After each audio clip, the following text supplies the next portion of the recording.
What is up, YouTube family? It is K-Rod here. I'm back with another good video for you guys today.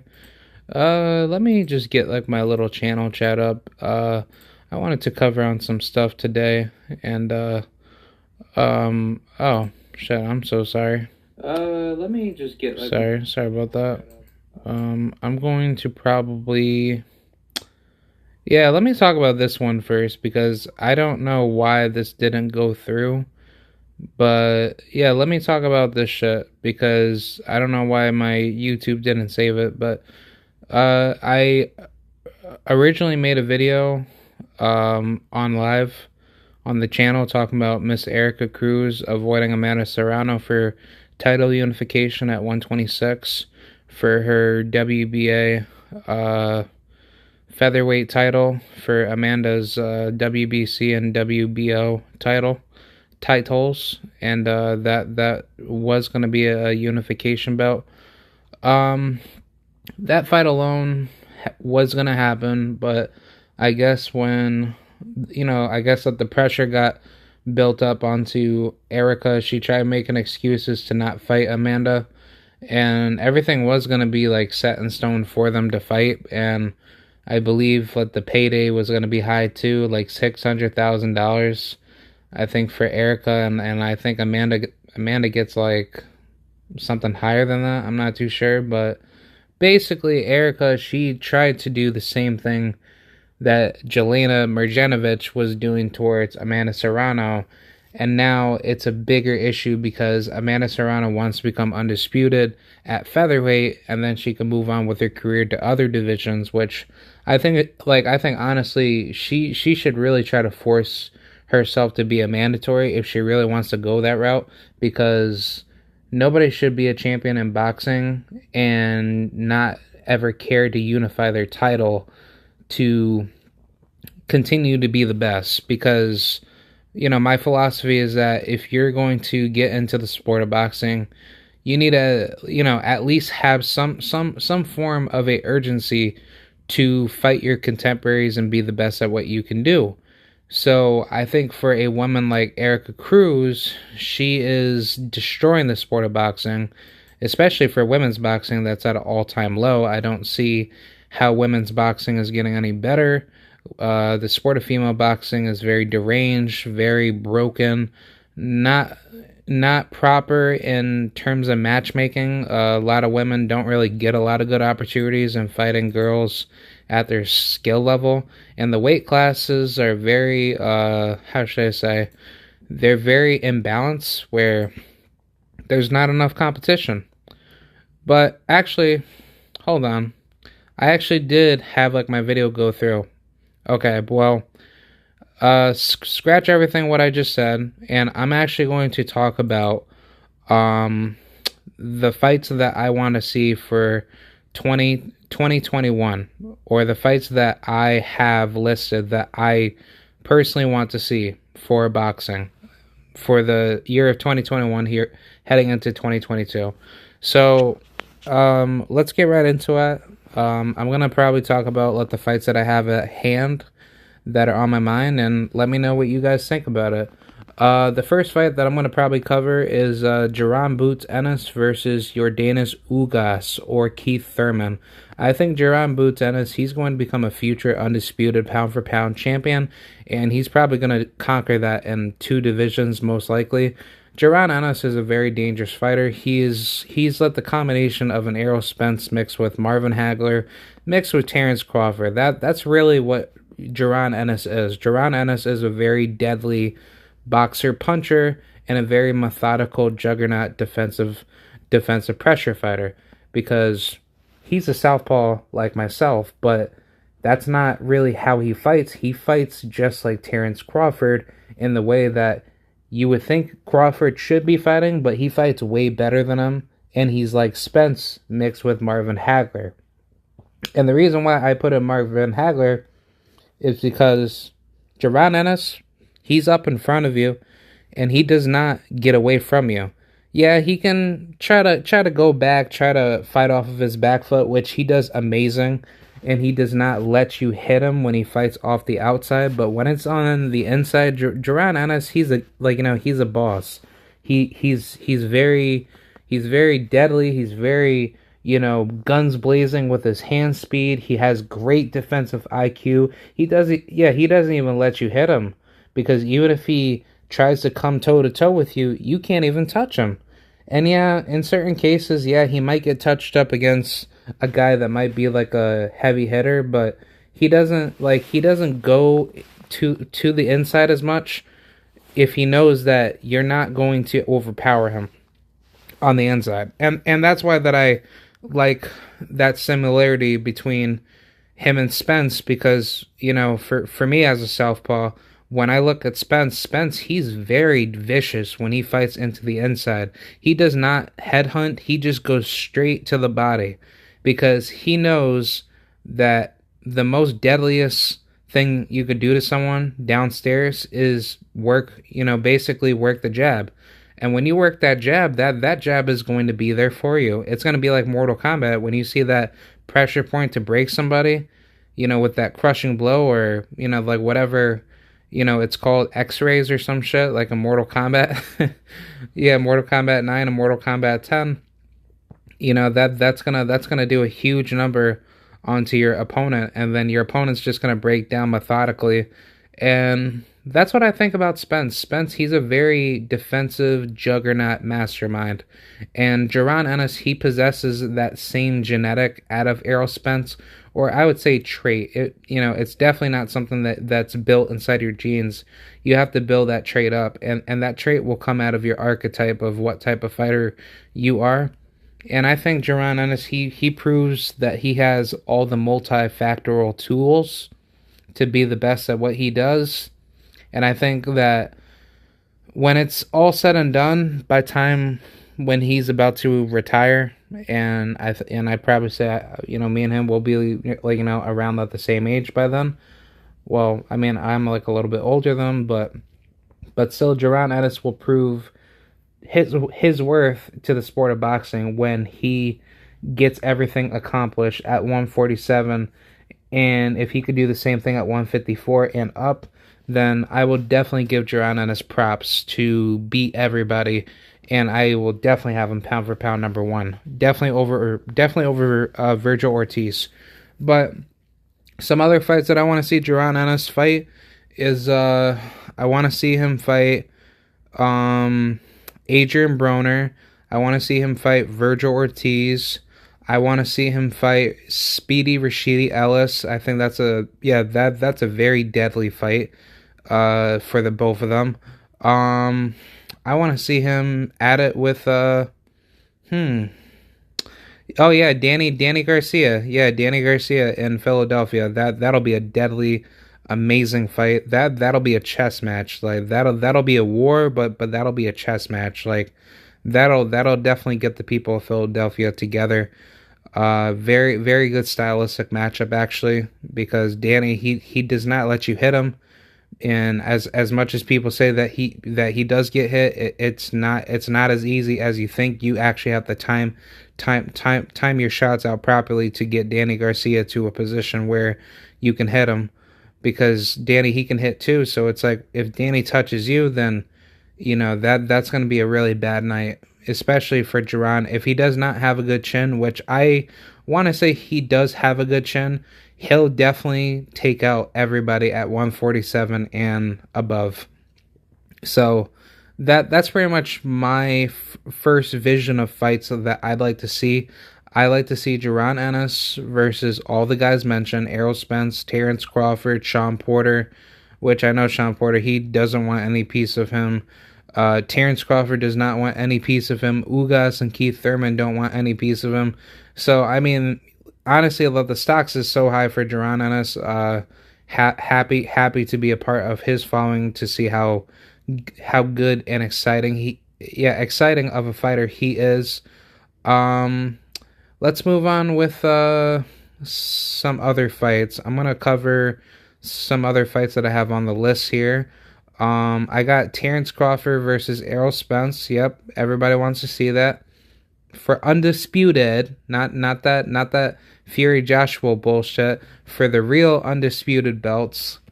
Oh, and Devin Haney and Teofimo Lopez. I'm definitely going to add that first before I start rambling on Spence and Crawford. I think Spence annihilates Terrence Crawford. I think Errol Spence, he has all the tools in the world to break Crawford down. Crawford has never been in the amount of fights as Errol Spence has been in. As far as the level of competition goes, Errol Spence is a god in the ring, and his technicalities is basically warped around defensive pressure fighting, but also using boxing, punching, ring IQ mentality to break you down and to methodically outthink you and outread you. I don't think Terrence Crawford possesses those skills to really beat Errol Spence. Crawford, he can definitely hit Errol Spence. It's not like Errol Spence is going to just be that type of guy to just walk Crawford down. I think Crawford is going to be in it for a very long, tough night if Errol Spence does not think about this fight thoroughly. But I don't think the fight will last because, Errol Spence, he does not let you think. He does not let you get your thoughts together of how you're gonna develop, the game plan itself. You really need to outthink your opponent faster when you step inside a fight, especially in boxing. Same thing in wrestling too. It's no different.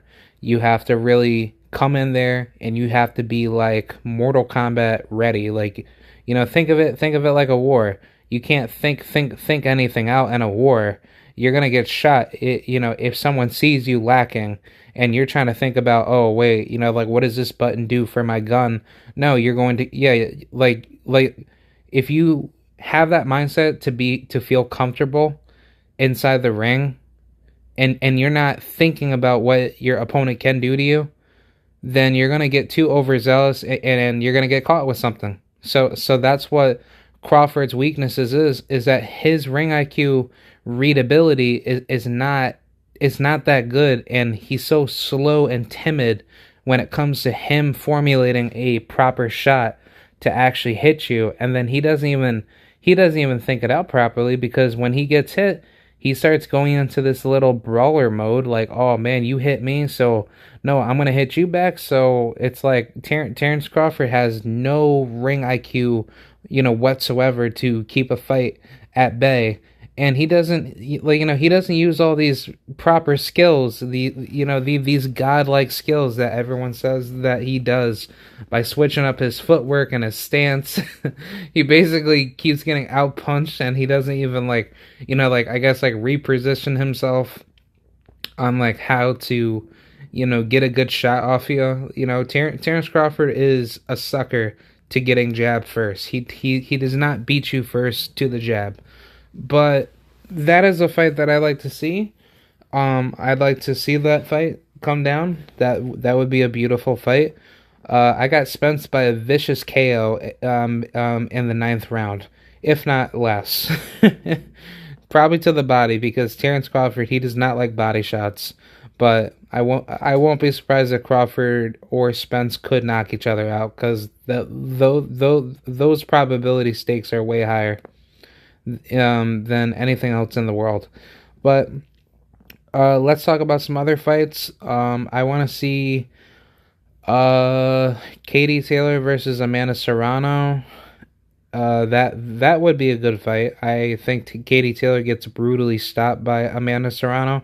I like to see Amanda Serrano versus Chantal Cameron. I don't really think too highly of British, European, female fighters.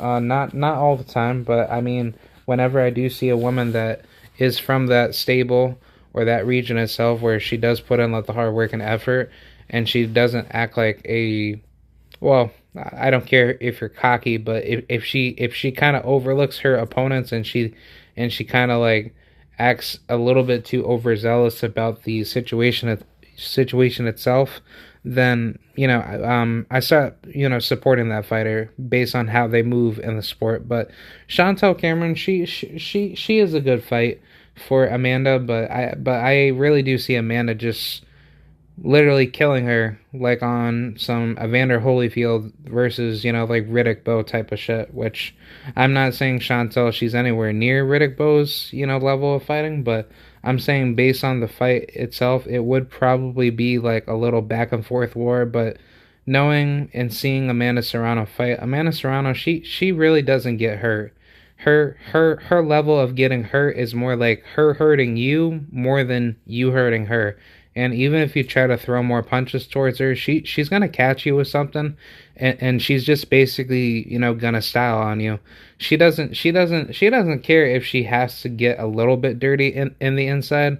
Not saying that she cheats, but I'm saying as far as like her taking some punches, in a little flurry back and forth, exchange, but when she uses her boxing talent, she really knows how to position those punches right away, and she sits down on her punches too, so she really makes her pressure really scare you. Very very similar to what Evander does when he hits you. He kind of moves his head, comes right in, jab jab, does a little step back, and then he repositions his feet again, and he just either mixes it up or he kind of just waits for you to come towards him, and then boom, catches you, outrays you to the jab, and then works a mean combination to give you more pressure. And if he can hurt you, then he either knocks you out or he just basically tires you out into the later rounds, and then boom, it's already game over. And that's what I think about Amanda's style. She's so versatile to a point where if you think you're going to beat her, good luck with that. It won't happen if you think you're gonna just work onto the inside, you're gonna come forward, you're just gonna try to outbang her. That's not gonna work with her. The only way you do that is that you work her body and you try to outbox her, and she does not let anyone do that. Even with the Frida Wahlberg fight, Frida was getting pushed back by Amanda's punches, but with Frida, she had to run away the whole entire fight while Amanda was trying to outpressure her to the body. And Frida, her best tactic ever was her just holding the entire fight. And Frida, I don't hate her. I love Frida Wahlberg. She's a terrific fighter. But I mean, when you look at the Serrano fight, Amanda Serrano was beating her early, and then mid and late game to the rounds, it was supposedly like back and forth, but it seemed like Amanda, she was justifying the action a lot more in that fight. But knowing that it was in Europe and it was in Sweden, she was given political brownie points. So I don't really consider that as like a real loss, because I can tell when people lose in boxing. If you don't throw enough punches and you aren't doing enough in your fight, then I'm gonna call out the other fighter that wasn't doing that well. And actually, that's almost similar to another situation of Jessica Camara's wife, where she got robbed by some white European fighter, and she was whooping on this girl. She was hitting her. She was using some really good combinations. She was giving that girl some problems, and the judges didn't want to give that decision to her because she was obviously beating her up. And this woman, she wasn't even throwing that many punches either. She was just kind of jabbing, hold, and then do like the little Joe Calzaghe type of style of fighting. I'm gonna hit you a couple times, hold you, run away. And that's not really boxing. That's not that's not the Floyd Mayweather mastermind style of boxing. You actually have to throw punches as you get away from somebody. You just can't try to hit them and then just run. That's not how outside boxing works. If you know how boxing works, the art of the game is to hit and not get hit, not hit and run away the entire fight, because that's what makes boxing not boxing no more. That's more like you wasting people's time and not actually getting into the fight. So that alone just shows that the real fighters like Amanda, she knows what she's doing. She puts her whole life into the sport. Versus Chantel Cameron, I don't know what she does with her life, which I'm pretty sure she's dedicated. But when you look at these certain levels, while there's levels to this game, I think Amanda Serrano is a very deadly opponent for Chantel, and I would literally have Amanda stopping Chantel probably in 7 rounds or less, because Amanda, she does not play around. She is very ruthless. She hits you, it is game over. It does not matter how you think she punches. Oh, she gets hit. She does not get hit that much, and if she did, she would have been knocked out a long time ago. But that's not true, because you know that she is a dog. Not just a dog. She's literally like, I'm not even gonna use League of Legends, I guess like language here. But if you think of the character Nasus, she's basically the ultimate. But I'm not going to go that far. She's basically a titan. She is very dominant. She does not let you dominate her. She literally walks you down, but she outboxes you at the same time too. And that is the greatest thing about her, and I like to see her in those type of fights.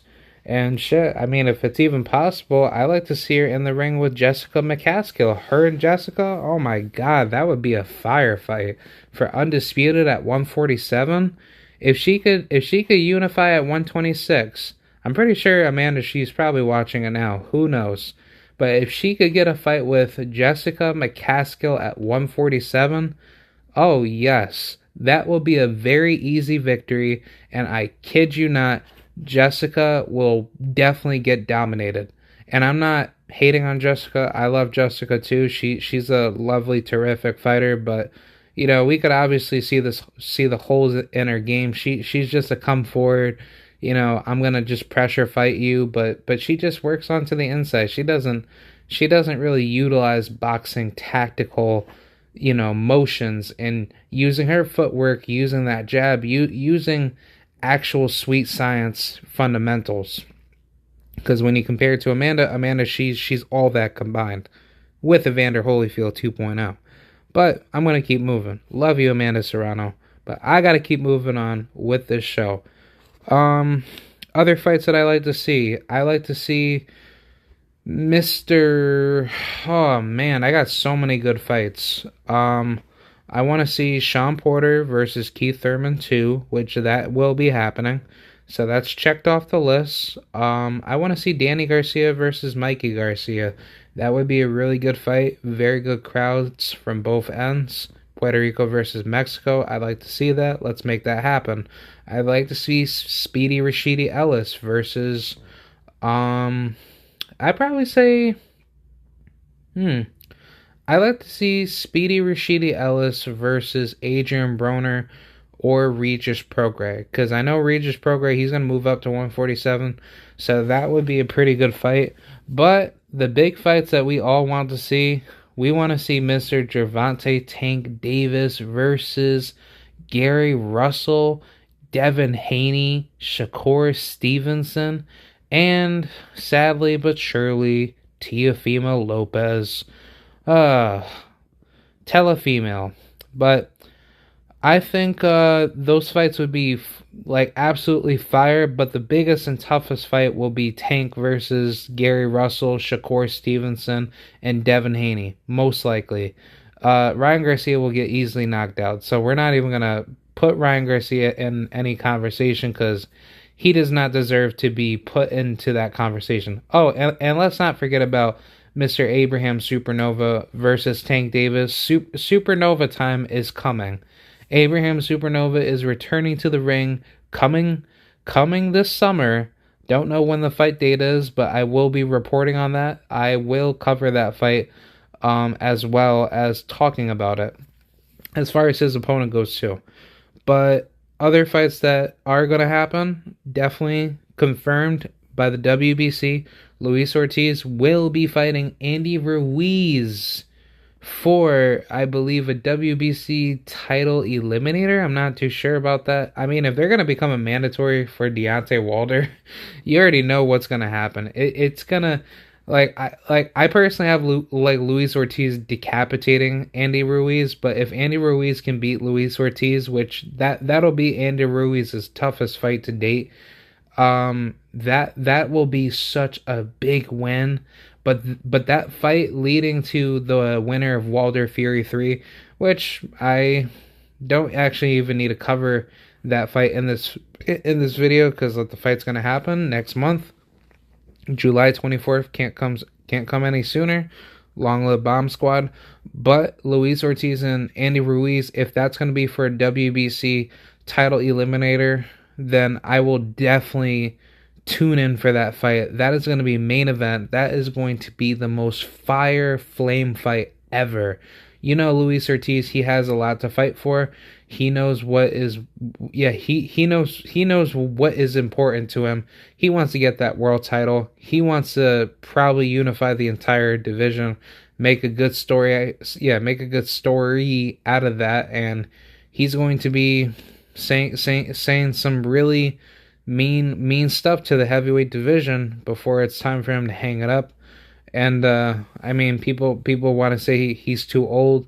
Well, he sure as hell wasn't too old for knocking out his previous opponent that was way younger than him. So age does not matter in any sport. If you're able to do it, then you're able to do it for the sport that you put your life into. So I think Luis Ortiz versus Andy Ruiz is a tremendous fight, and I would be more than happy to see that fight. Uh, as far as other heavyweight showdowns, I want to see Mr. Dillian White versus shit. Who is in the heavyweight division? Oh man, I don't know. I'd probably say Dillian White should probably face. I really don't know, honestly. Maybe Frank Sanchez, but he's gonna fight Efe Ajagba, so I'm sorry. He could fight Jared Anderson, but Jared Anderson, he got a fight coming up, so I don't think Jared Anderson would be the right call. Plus, Jared Anderson, he's mad young too. I don't really care about Big Baby anymore. I think he's trash, and he deserves to be trash. But a good fight for Dillian White would probably be... I don't know, because there's really not that many good heavyweights right now. I don't know. I'll go with Trevor Bryan because he's from Albany, New York, so I gotta rep out for let the Albany heavyweight WBA regular champion definitely get him right onto the scene. But as far as other fights go into other divisions, I did say I want to see Devin Haney versus Teofimo Lopez for undisputed. For super featherweight, I want to see Mr. Abraham El Supernova against Shakur Stevenson. That would be a amazing fight. I would definitely tune in for that. I think that fight would be awesome. I think that fight would definitely sell a lot of views, and Abraham Supernova is not going to let Shakur Stevenson just out trade him. I think Shakur, he's going to be into a tough fight, and I think Abraham, he knows that that fight alone is going to be a chess match, and he does not see Shakur Stevenson just making an example out of him. But who knows, that could be a fight itself. That could be either a very difficult fight for Shakur, or it will be the other way around for Abraham Supernova. But I think that's a true 50-50 fight. I definitely like to see what will happen out of that issue itself. As far as other guys go, I want to see Mr. Cool Boy Steph versus I want to see Cool Boy Steph versus Gary Russell, honestly, because if he could fight Gary Russell at like 130 or 126, I'd like to see that fight. Same thing with Mr. Muradijan Akhmadaliev. I want him to move up to 130. Or if he could face Naoya Inoue, I'd like to see that fight too. Because Naoya Inoue, he fights at, I believe, bantamweight. I'm not too sure, but if he could fight Akhmadaliev, that'll be an amazing fight.